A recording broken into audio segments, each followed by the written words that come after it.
안녕하세요. 우리 큰나무 교우 여러분, 그 중에서도 성경 통독반 신청하신 우리 교우님들 사랑하고 축복합니다. 비록 몇 명 되지는 않지만 그래도 이번 가을 또 겨울 접어들고 있는데 성경 통독 함께 하시면서 특별히 신약 성경에 대해서 알아가는 그런 시간 가지면은 좋겠습니다. 제가 그래서 성경 읽기표를 준비했습니다. 초대된 밴드에 보시면은 성경 읽기표가 나와 있어요. 그래서 좀 화면에는 좀 잘못 나와 있는데 내일부터 마태복음 1장부터 10장까지 함께 읽으면서 하루에 7장에서 8장 정도 그렇게 읽어가게 되니까 부지런히 잘 따라오시면 좋겠습니다. 유의사항이 몇 가지 있는데요. 첫 번째는 나눔 원칙이 있습니다. 저희가 무조건 성경을 읽다 보면은 그 성경을, 신약 성경을 지루해서 잘 읽기가 쉽지 않거든요. 그래서 매일매일 성경을 정해진 분량을 읽고 나눔 원칙, 조금 이따가 설명드릴 건데 그 나눔 원칙에 따라서 글을 밴드에다가 작성해 주시면 되겠습니다.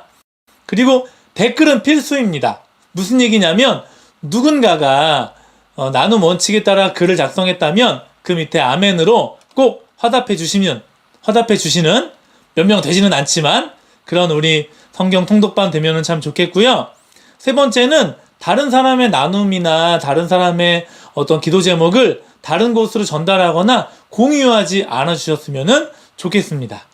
그리고 네이버 밴드는 큰나무 교회 교우만 들어올 수 있고 또 이번 성경 통독반에만 들어올 수 있다는 거 여러분들이 아시면 좋겠고 지인을 직접 초대하는 일이 없으셨다면 좋겠습니다.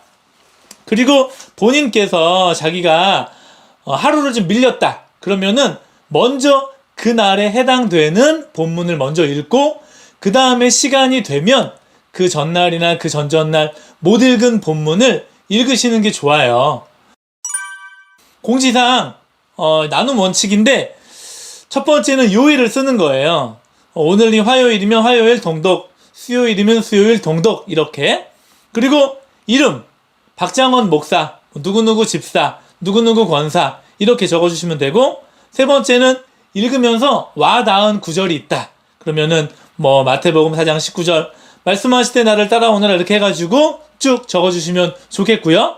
그리고 네 번째는 성경 통독을 한 다음에 짧게 오늘을 어떻게 살겠다 하는 기도를 적어주시면 좋겠습니다.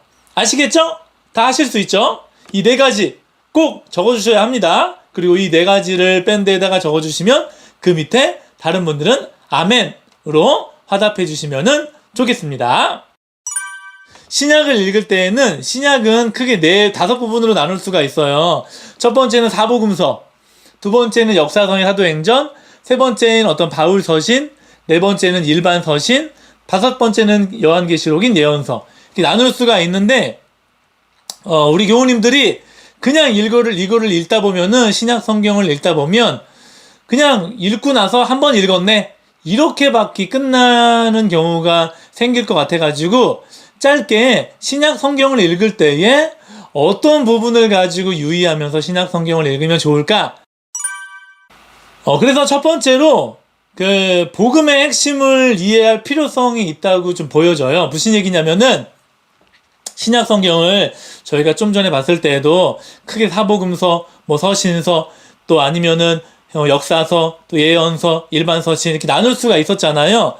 그 중에서 서신서를 먼저 짚고 싶은데 왜 서신서를 먼저 짚는지는 짧게 들어보시면 알 텐데요.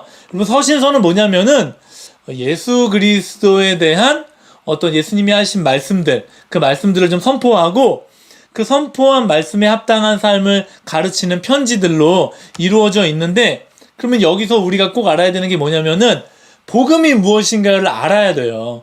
서신서도 복음에 대한 이야기고 사복음서도 복음에 대한 이야기인데 이 복음에 대한 이야기가 어떻게 펼쳐지는지를 우리가 먼저 알고 가야 이 신약 성경을 잘 읽을 수 있다라는 거죠. 복음은 무엇냐? 우리가 이거를 먼저 짧게 짚고 가야 합니다. 복음을 예수님이 선포한 복음하고 제자들이 선포한 복음이 좀 다릅니다. 어떻게 다르냐? 첫 번째로 마태, 마가, 누가복음, 공관복음이라고 할 수 있는 이 공관복음에서 예수님이 말씀하신 복음은 예수님이 하나님 나라에 대한 복음을 선포해요. 하나님 나라는 이런 거다, 이런 곳이다. 마태복음에는 그거를 천국이라고 표현해가지고 천국은 이런 곳이다. 이렇게 이야기를 하고 선포를 합니다. 그런데 서신서에 가면은 그게 좀 달라져요. 서신서에는 예수님이 복음이다. 이렇게 이야기를 합니다. 예수님이 하신 말씀이 복음이다. 이렇게 이야기를 해요. 그러니까 잘 생각해 보면은 두 가지가 다르다는 걸 우리가 알 수 있어요.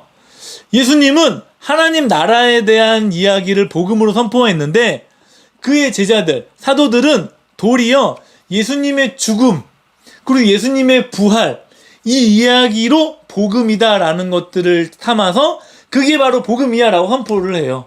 그러니까 두 가지가 다른 거예요. 예수님은 하나님 나라가 복음에 대한 이야기야 라고 이야기를 하고 제자들은 예수님이 복음이야 이렇게 이야기를 하는 거죠. 그러니까 여러분 다시 한번 정리하면 이런 거예요. 예수님도 복음을 선포하고 제자들도 복음을 선포했는데 예수님은 하나님 나라의 복음을 선포했고 사도들은 예수님이 우리를 위해서 죽었어. 예수님은 그래서 메시아야. 이게 바로 복음이야. 라는 내용을 선포한 거예요. 그렇다면 왜 사도들은 예수님의 하나님 나라의 복음을 선포하지 않고 그리스도의 죽음과 부활, 이거를 복음으로 가지고 이야기를 했냐라는 거죠. 서로 다른 복음들일까? 아니면 어떻게 서로 연결되어 있는 걸까? 이것들을 여러분들이 잘 생각하시면서 사복음서부터 읽어 나가기 시작하면 좋겠습니다. 아시겠죠? 예수님이 선포한 복음은 어떤 내용인가? 하나님의 나라에 대한 이야기는 어떻게 풀어가셨나? 이것들을 여러분들이 잘 유념하시면서 마태복음부터 내일부터 읽어가는 우리 큰나무 교우님들 되면 좋겠습니다. 아시겠죠? 필요할 때마다 제가 영상으로 코멘트 달아드리겠습니다. 그러면 우리 성도님들 신약 성경 통독 화이팅입니다. 화이팅! 안녕!